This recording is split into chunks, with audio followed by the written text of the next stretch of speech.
So let's start thinking about how we can put that into good use. We already talked a little bit about seeing the good as it exists now to train up habits in our mind, which is what we're going to be practicing and what I'm going to actually assign you a little bit of homework on at the end of this webinar. And that is going to look like at the end, when we get there, I'm going to walk you through a process of intention setting journaling. Now, if you're not someone who already has a journaling practice, this can feel a little daunting because it's just another thing that I'm asking you to do.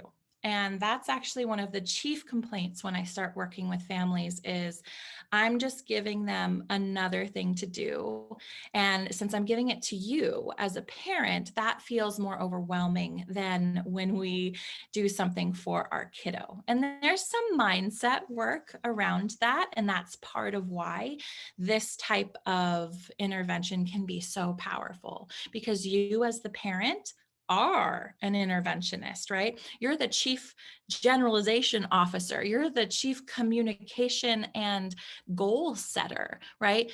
Your BCBA is really a consultant for what you and your family want to create with your what is going to make you and your child the most comfortable in your family life.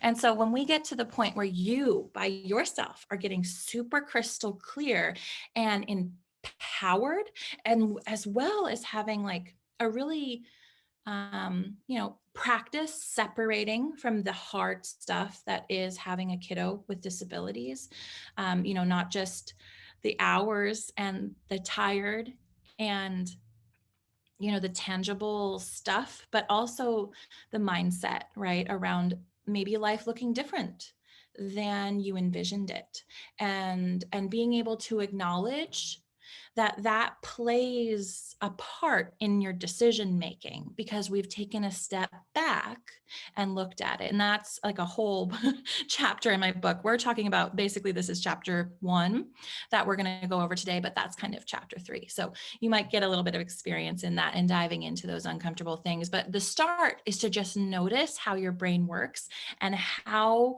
all of your judgments, all of your feelings, all of your perceptions and the rules and the things that brought you to become you might interact with your thoughts, might interact with your actions, and dictate success, right? They kind of dictate where you're going. And for me, success is whatever is in alignment to your values and your goals, right? So it doesn't have to be a set thing. So let's get clear on that. Let's make it happen today. So the first one is to identify your values. And since I'm an acceptance and commitment therapy BCBA, values are a really big deal. So when we talk about this journey of life a little bit, I like to sometimes think of it as a roadmap, and the values are kind of like a compass. So a value can be it is like a moral guidance word. So you could use the word kindness, like you value kindness, or you value communication, or maybe you value education, right? There's a lot of really beautiful values out there, and knowing which ones are yours and what are your top priority ones are going to inform your goals. But it's also going to be what you do when you start pinging these choices and these feelings off, right? You're going to bounce them off your values to make sure that your choices, your thoughts and feelings are in service of your values, which are in service of your goals. And we start moving you in that direction. Values in this metaphor of a roadmap is like west. You can always go west. Right now, you can walk, or you can get in your car, or even if you run into the water, like I'm in Washington State, and I'm actually very blessed today to be near the water. You could physically get on a boat, or you could go swimming to get west, right?